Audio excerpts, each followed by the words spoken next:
I think that pretty soon I'm going to be in the biggest fight of my life. I'm not going to be alone. I'll have my friends with me, and it's not even about me. It's about everyone, the entire Boiling Isles. But I won't lie and say I'm not a little afraid. The Golden Guard showed his face again today, and things aren't looking good. Let me start from the beginning. Last night, Luce sent me a series of cryptic messages that I still can't decipher. All I could get was that it has something to do with the Day of Unity. The messages sent a spike of terror down my back for reasons I can't even explain. The only reason I didn't totally freak out is because of all the heart she sent too. Something normal, something positive, among the horrifying. I showed Willow and Gus the messages too, but they had no idea what Luce was talking about either. Despite it all, it's nice that I can hang out with the two of them even when Luce isn't around. It makes me feel like I'm really part of the group. Regardless of the messages, Luce is missing. I'm grateful that she sent me the messages at all, so I know she's okay, but I'm so afraid for her. I wish I could be wherever she is. I wish I could help her. Anyway, today went from bad to worse when the head witch of the Illusion Coven showed up to tell us that we all had to be branded with a coven sigil before the Day of Unity. I'm starting to feel a healthy amount of hatred every time I hear the words Day of Unity now. He assured us that he would make illusions of the sigils so we wouldn't have to actually be branded, but then Gus screamed out that he was lying. Good thing he did too, because Edric was about to be branded. Turns out the head witch of the Illusion Coven, Gray, was actually here to secretly give us all sigils. Without our consent. How sick is that? I shivered. Sure, I mostly do abomination magic anyway, but the thought that I would never ever have a chance to try anything different was terrifying. I'm just not ready for that. I'm not quite sure what happened, but Gray grabbed Gus and the entire school was suddenly submerged in multiple illusions. It was amazing. I mean, I knew Gus was good at magic, but this was on another level.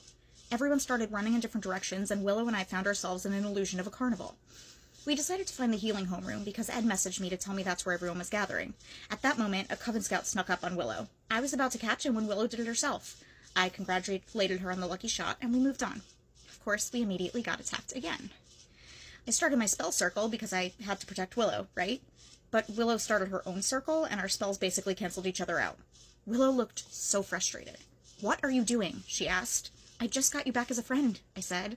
"Let me protect you." And then a bookshelf fell on top of us. Well, it would have if Willow hadn't caught it.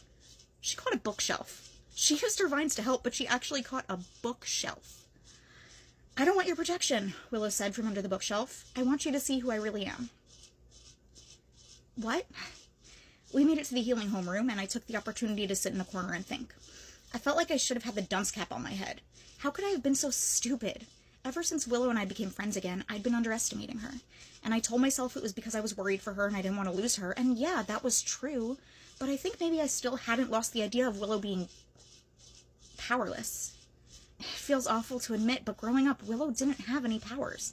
I had to protect her from everything. That was just the way our relationship worked.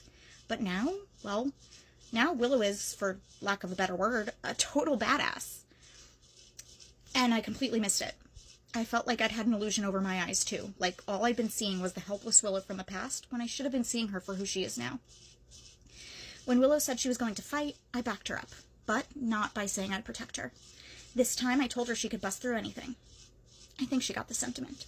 I hope so, at least.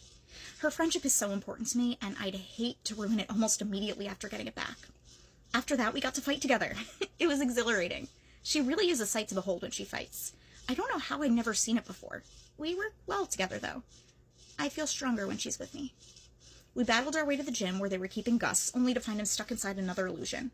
I didn't see exactly what happened after that because I was fighting one of my dad's stupid robots. Seriously, he's still selling them to the Emperor. But apparently the Golden Guard, Hunter, helped Gus get out of it. We ran to the Emperor's Coven out of the school after that, and then we all turned to Hunter because, seriously, what in the world was going on? What we heard wasn't good.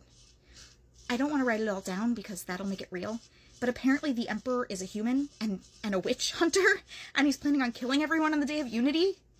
I knew it was all bad, but I didn't know it was going to be this bad. The Day of Unity is practically on top of us. What are we going to do?